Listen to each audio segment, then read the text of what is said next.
Hi, welcome back to Gardening with Heidi. If this is your first time, welcome. We have been just traveling through my yard, going through plant by plant. And if you like what you've been hearing, please hit a like button. If you want to learn more about plants that you can grow in your Southwest Florida garden and or plants that are all over the world that are fascinating, hit that subscribe button, that bell. If you click on the bell, you'll actually get a notification, so you won't miss any of the videos that I'm doing. It'll help me grow my following, and this is just part of a passion I have. I just want to share what I've learned traveling the world about plants and just maintaining and taking care of plants.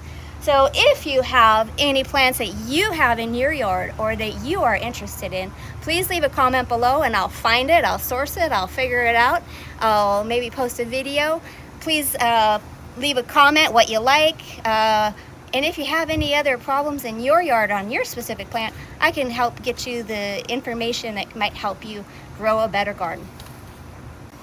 As promised, I'm going to show you today the Bird of Paradise. This specimen in my yard is a pretty nice one. It's been in here for almost, I would say, 17 years. So this is a very slow growing plant, and it will take a couple years to bloom. So if you go and you buy one and you put it in the ground and you don't see anything for a couple years, just hang in there. You're going to get these wonderful blooms. So today I'm going to show you how to trim it and how to take care of it. Some of the problems that I am having right now with just maintaining it, and some just things to be thoughtful when you're going to plant this in your yard. Now this plant originated from the South African country regions, the DR Congo, and it was said to have been brought to a garden in England, I think in 1773, by a gentleman named Sir Joseph Bank. And I don't know if he's related to the shirt guy, but could be. I guess it's like the royalty plant. So it also has a common name called the crane flower. So there's a little bit of, I saw a post on Facebook yesterday and people were thinking if like this was the bird or if the bird was flying this way. So it all depends on what you see. But the one interesting thing about this plant is it needs a specialized bird to actually pollinate the flower. So you don't really see a lot of seeds in this area or this part. So it needs the pollination area is way down deep in the flower. So there's a specialized bird in South Africa that can pollinate these, and then you get seeds. So we don't get that quite here. They're not pollinated by, butterflies and things like that. So if you're wanting to propagate these, you need to get the seeds, or you can split them out from the rhizome base at the bottom. You can take out a piece or so, but just remember, if you disturb the roots of this plant, it may not give you flowers for a couple years. So it is a little bit finicky with its roots, so you don't want to trouble it and move it around too much, or you might not get these beautiful blooms. Now, taking care of this plant is pretty easy. These are really nice long leaf structures. They're not too sharp. They don't have any spines on them. So you don't really need any major protection working with this plant. But you will see these blooms come, and they'll last up to about a week, I think. Just depends on how wet or dry it might be.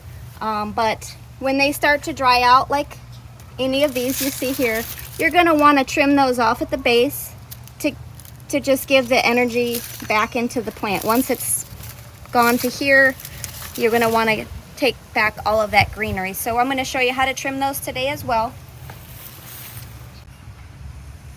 The Bird of Paradise is hardy in zone 9A to 11.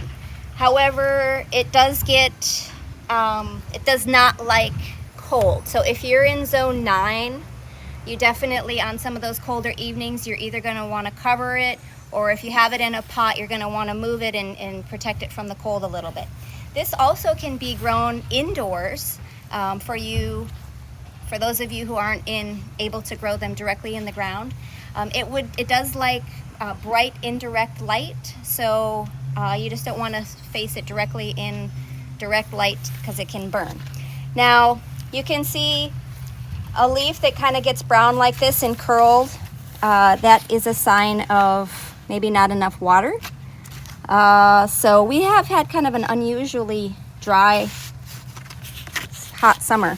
But anyway, this plant can get up to 6 to 8 feet high and has a spread of about 6 to 8 feet wide.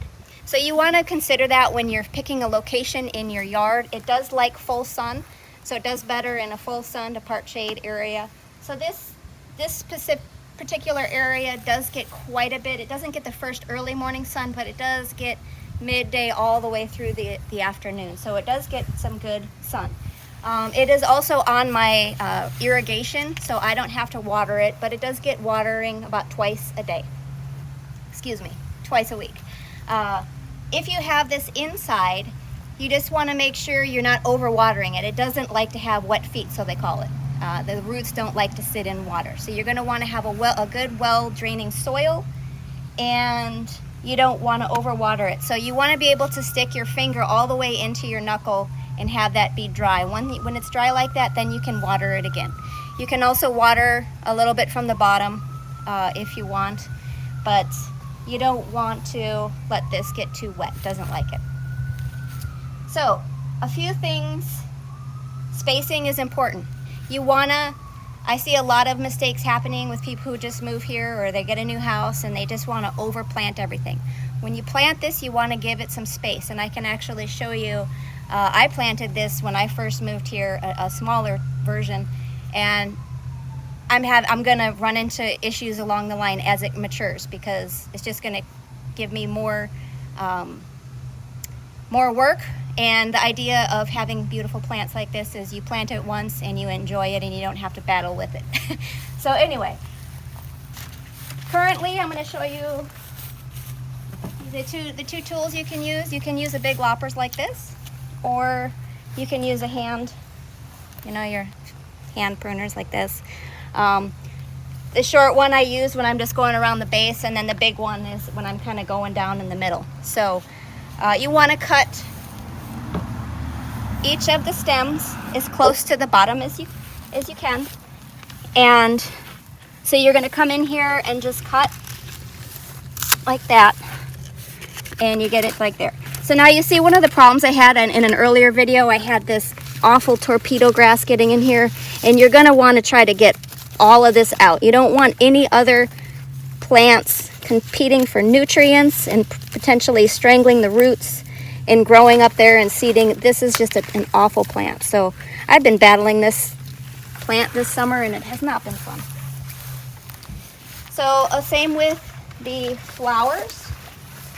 You will see here, if you pan in here, the flower stem comes off of a regular stem like this.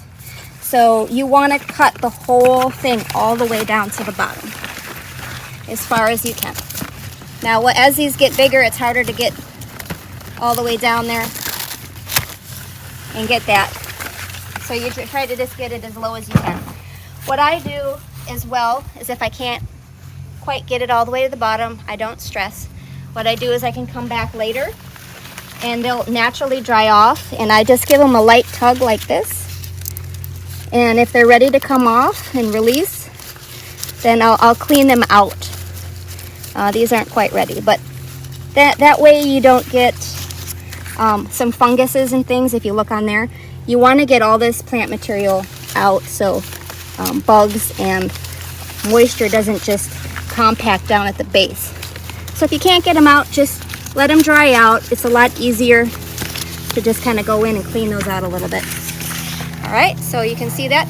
This could be used as mulch. You could throw it down or put it in your compost pile as well.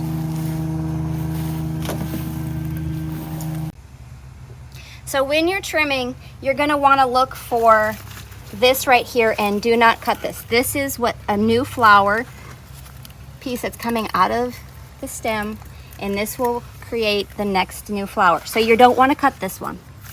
You're going to want to leave these, and you're going to want to get rid of the ones that look like this. Very simple to take care of. I highly recommend the Bird of Paradise in your Florida garden. It is beautiful. These make wonderful arrangements for plants, and you can actually just use these as nice greenery inside of store-bought flowers just to give it that tropical look. And then you can also get the nice flowers as well, and they just make beautiful arrangements to share with your friends or have inside of your home. And I hope that you enjoy this plant in your garden.